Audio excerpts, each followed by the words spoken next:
Karena di Itu situ Bang ada Robi. Surya Paloh soalnya. Ya, dia Surya kan Paloh sekarang kan akrab banget sama Jokowi. ya sama-sama gerombolan oligarki yang didukung kan gitu. Setianya Jokowi kan sama kubu-kubu kayak gitu, kelompok-kelompok gitu. Dan sekarang kalau kita pelajari kader-kader dari Nasdem itu juga kebanyakan kan jadi kakak-kakak pembinanya buzzernya Jokowi. Ya kayak Irma Suryani, Caniago kayak gitu-gitu kan banyak ngomongin Jokowi melulu tapi untuk masalah Prabowo-nya jangan diangkat dia. Oke. Jadi kayaknya seperti mereka ini melindungi kepentingan politiknya Jokowi saja.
Oke, karena to some extent paling tidak Orang itu rakyat itu SS masih punya pilihan lain satu, ketika lihat benturan antara Prabowo dan kubunya yang dulu PDIP Iya. gitu ya. Orang itu ada ngambil jalan tengah yang pengen aman. dan paling Nah, tidak SBY sudah punya jaringan, iya betul. Jadi jaringan tentaranya kan. iya Kalau ini kan sipil semua. sipil semua. Jadi gampang habisnya. Oke. Gitu.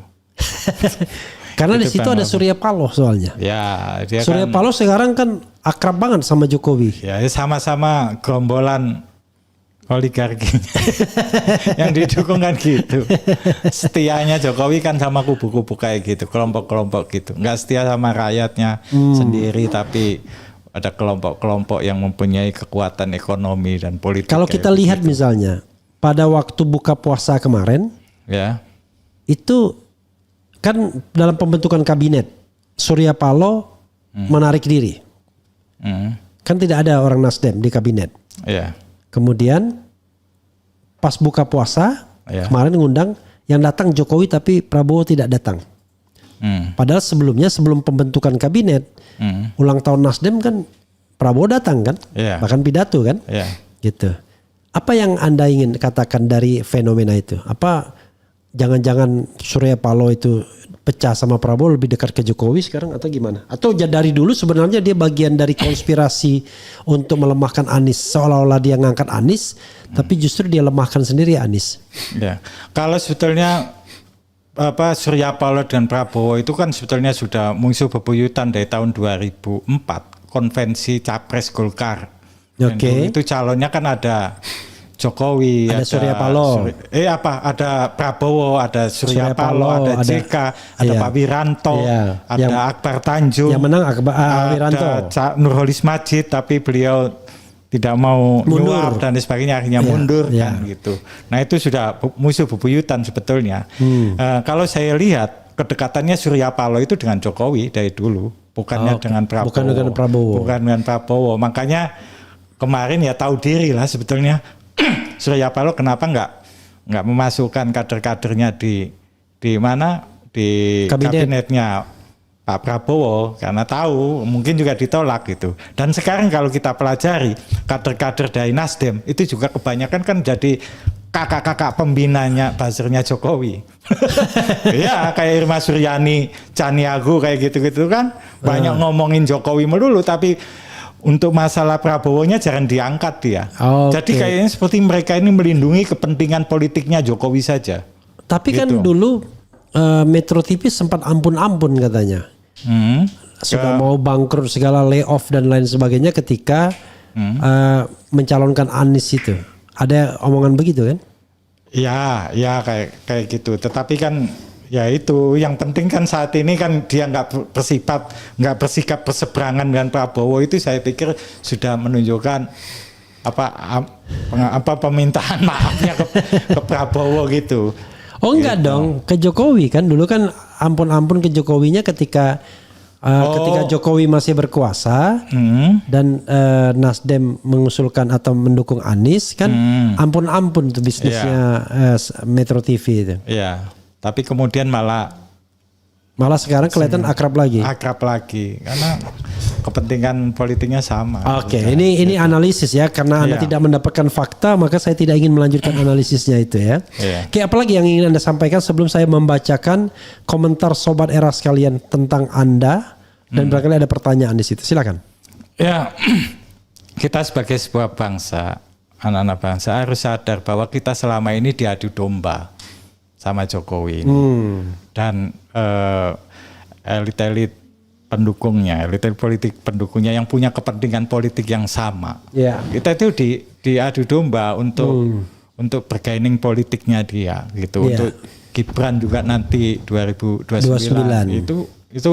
itu harus ada teman, ada musuh gitu. Seperti dulu kita tuh sebetulnya nggak ada pilihan lain untuk mendukung Jokowi itu karena kita menghadapi kelompok yang pro khilafah waktu itu kan. Akhirnya mau nggak mau kita dukung Jokowi gitu. Padahal saya setiap mau nulis tuh mau cari alasan apa ya dukung Jokowi, prestasinya apa, susah banget.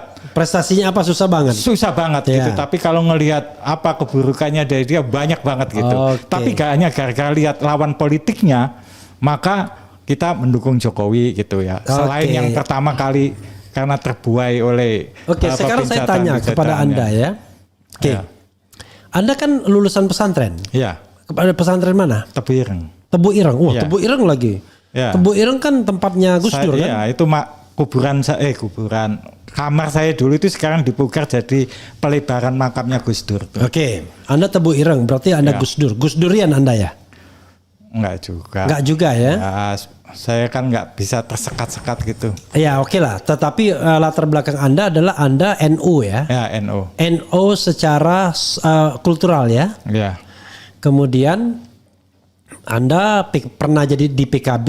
Ya. Nah, pertanyaan saya ya, ini tapi ini pribadi Anda. Ya. Kenapa orang NU itu ya, Anda kan NU kan ya, lebih pro Jokowi dan sangat tidak suka Anies? Atau apalagi kalau Habib Rizik. Padahal kalau kita lihat dari sisi keislamannya, kan jauh lebih Islami Anies dibandingkan Jokowi. Kenapa Anda kok sangat pro Jokowi dan tidak suka Anies? Bahkan sampai sekarang pun saya lihat ketika ada Raja Ampat ini, kita sama-sama belain lingkungan dan lain sebagainya. NU melalui Ulil Absar Abdallah ngomong beda lagi. Dan ada orang NU memang di situ kan? Di kepengurusan BUMN, anak BUMN yang di Raja Ampat itu. Kenapa? Kalau dulu ketika NU berseberangan dengan kubunya Habib Rizik itu memang persoalan ideologis. Dianggap kubunya Habib Rizik yaitu mau mendirikan negara khilafah itu. Apalagi waktu itu Habib Rizik kan gencar mengkampanyekan negara syariat gitu kan. Syariat Islam. Ya, syariat Islam itu loh. Istilahnya apa sih?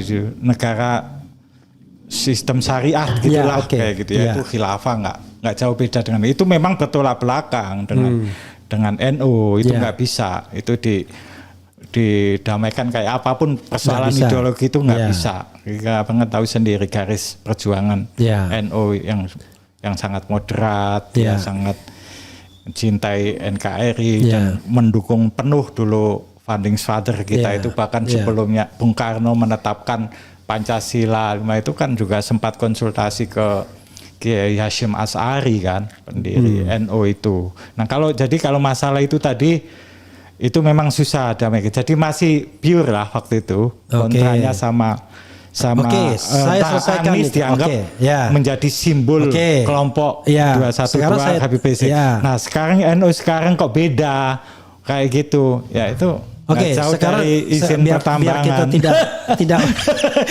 dikasih permen tuh gitu. dikasih permen. Ya, biar saya tidak terlalu bias ke NU. Ya. Saya tanya begini aja. Di Pilpres 2024, ya kan? Kenapa Anda lebih suka membela? Kenapa misalnya Anda sendirilah lebih suka membela Ganjar yang tidak ada track record agamanya, ketimbang Anies yang Anda anggap ekstrim, padahal Anies nggak ekstrim orangnya. Kan Anies kan mana ada ekstrim-ekstrimnya.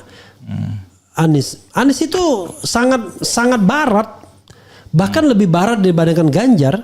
Ganjar nggak pernah sekolah di Amerika, Anies 6 tahun di Amerika. Nggak mungkin Anies menjadi seorang yang ekstrim, radikal.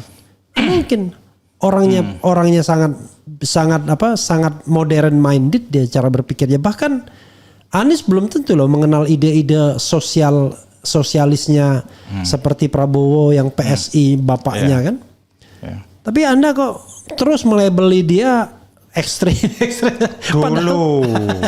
Itu dulu. Nah di 2024 saya bilang kenapa Anda kok nggak padahal kan capable. 2024 saya belum pernah sekalipun menyerang Mas Anies lagi. Sih karena ada serangan baru. Iya. Iya, sama sekali saya tidak. Jadi saya mendukung Mas Ganjar di 2024 Pilpres, bukan berarti saya anti Anies. Salah itu. Bahkan tadi saya bilang kan tekad saya gitu, saya justru pengen ini kelompok nasionalis dan kelompok Islam politik ini gabung gitu melawan kelompok penguasa yang anti demokrasi gitu. Itu pengennya gitu malah. Nah, saya lihat juga yang banyak berkolaborasi dengan saya, yang koordinasi pergerakannya dengan saya, visinya banyak yang sama. Itu juga teman-teman PDIP. Makanya saat itu saya mendukung Mas Ganjar gitu.